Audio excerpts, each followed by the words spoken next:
तेलंगाना में इंतखाबात की गहमा गहमी है। वजीर आला के चंद्रशेखर राव इंतखाबी जलसों में हमेशा चंद्रबाबू नायडू पर तनकीद करते हैं। अपने दिल्ली दौरे के मौके पर चंद्रबाबू नायडू केसीआर के सवालों का जवाब भी दिया। उन्होंने कहा कि न सिर्फ हिंदुस्तान बल्कि दुनिया भर में हैदराबाद को अपनी पहचान दिलाने में तेलुगु देशम हुकूमत ने अहम रोल अदा किया है, जबकि टीआरएस ने नहीं।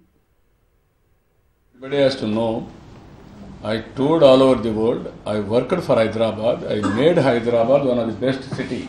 I am challenging even today. Any other city is comparable to Hyderabad?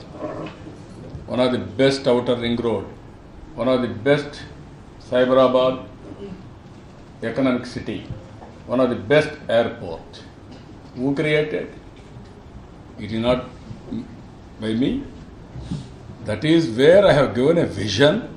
Today, Hyderabad, because of Hyderabad, Telangana is more or less second highest per capita income after Haryana. Who has done this? KCR has done, or somebody has done. Who brought all these things? I brought.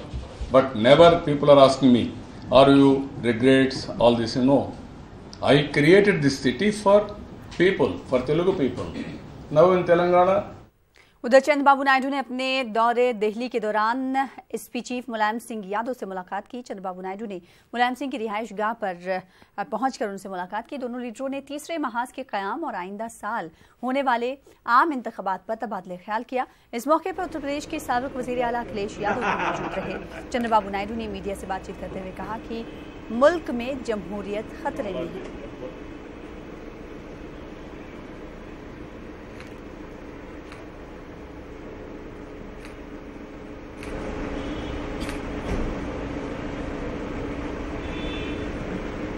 I had a very good meeting with Mulayam ji and also Akhilesh ji.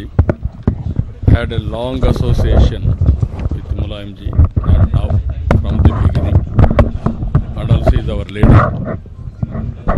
I told everything about nation. Nation is in danger. Save the nation, save democracy. This is what I requested them. They are also in agreement with us. They told me they will extend all the cooperation. We will have further discussions and finally we will take a call and how to move forward we will discuss.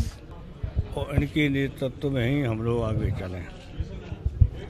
आपने कहा मेरे लिए और उन सभी नेता थे, सभी मान गए, वहाँ तो सब मान गए।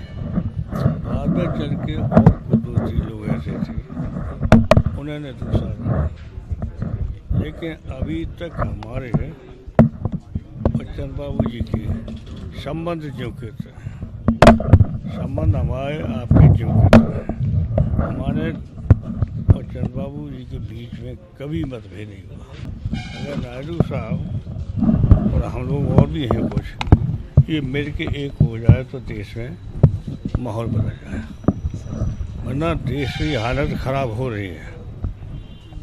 क्योंकि जो और दल हैं नाम अभी नहीं लेंगे तो आइए जनता के बीच वो माहौल दूसरा कर रहे हैं। वो माहौल इंसान के बीच इंसान नहीं, आदमी चाहे औरत हो मर्द हो उनके साथ एक साथ रहना ठीक नहीं, वे अलग अलग बात करते हैं। एक अच्छी मुलाकात हुई है। हमें उम्मीद है कि इसी तरीके से एक्सरसाइज और होती रहेगी, मिलते रहेंगे। मिलने से, बातचीत होने से लोकतंत्र में रास्ता निकलता है। जैसा नेताजी ने कहा, आदरणीय चंद्रबाबू नायडू जी ने कहा कि देश के सामने सवाल खड़े हैं, देश के सामने, लोकतंत्र के सामने संकट खड़ा है, उसका कैसे रास्ता निकले। इसलिए जनता के बीच में जाने से पहले कोई न कोई ऐसी बातचीत हो और सभी दल मिलकर के ऐसा काम करें जिससे कि कम से कम देश बचाया जा सके, लोकतंत्र बचाया जा सके। जिन सवालों को लेकर के भारतीय जनता पार्टी सरकार में आई है, अब उन्हें जनता के बीच में जवाब देना है और धोखे से राजनीति करने से लोकतंत्र मजबूत नहीं होगा। मैं समझता हूँ ये बैठक लगातार होंगी और दल भी इसमें शामिल होंगे और दलों से भी बात होगी, उसी से रास्ता